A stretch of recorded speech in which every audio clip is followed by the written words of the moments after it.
6 শ্রেণীর নারী কখনো জান্নাতে প্রবেশ করবে না, এরা চিরস্থায়ী জাহান্নামী হবে। দেখে নিন আপনার সাথে মিল আছে কি না। যদি মিল থাকে তবে পরিহার করুন, তওবা করুন, ফিরে আসুন ইসলামের ছায়াতলে। একবার তওবার দরজা বন্ধ হয়ে গেলে সেই সুযোগ আর আসবে না। আসল জীবন পরকাল, তাই আসুন আমরা পরকালমুখী হই।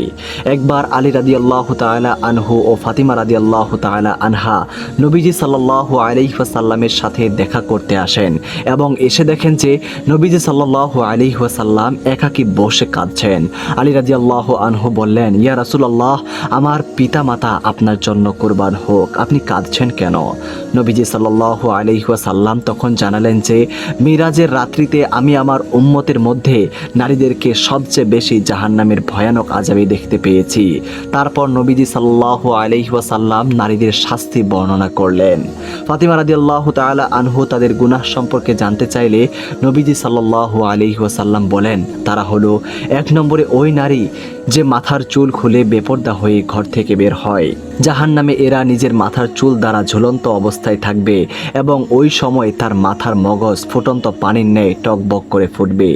2 নম্বরে ওই নারী যে তার স্বামীকে কটু কথার মাধ্যমে কষ্ট দেয় এবং স্বামীকে সম্মান করে না। এরা স্বীয় জিহব্বায় ঝুলন্ত অবস্থায় থাকবে, অর্থাৎ মুখ গহ্বর থেকে জিহব্বা টেনে বের করে সমস্ত শরীরের ওজন জিহব্বার উপর ছেড়ে দেওয়া হবে। 3 নম্বরে ওই নারী যে বিবাহিত হয়েও পরপুরুষের সঙ্গে সম্পর্ক রাখে। জাহান্নামে এরা স্বীয় স্তনে ঝুলন্ত অবস্থায় থাকবে, অর্থাৎ সমস্ত শরীরের ওজন স্তনের উপর ছেড়ে দেওয়া হবে। 4 নম্বরে ওই নারী যে অপবিত্র হওয়ার পর পবিত্রতা অর্জনে অলসতা করে এবং নামাজের অমনোযোগী হয়। এরা নিজ পদযুগল বক্ষে এবং হস্তদয় ললাটে আবদ্ধাবস্থায় জাহান্নামের শাস্তি ভোগ করবে। 5 নম্বরে ওই নারী যে মিথ্যা কথা বলে এবং গীবত করে।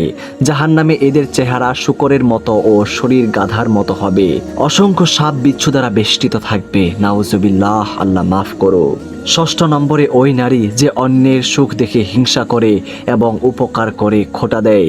এদের চেহারা কুকুরের মতো হবে। মুখ গহ্বরে জাহান্নামের আগুন প্রবেশ করে মলদার দিয়ে বের হবে। তার শাস্তি প্রয়োগে নিয়োজিত ফেরেশতাগণ তাকে কঠোরভাবে প্রহার করবে।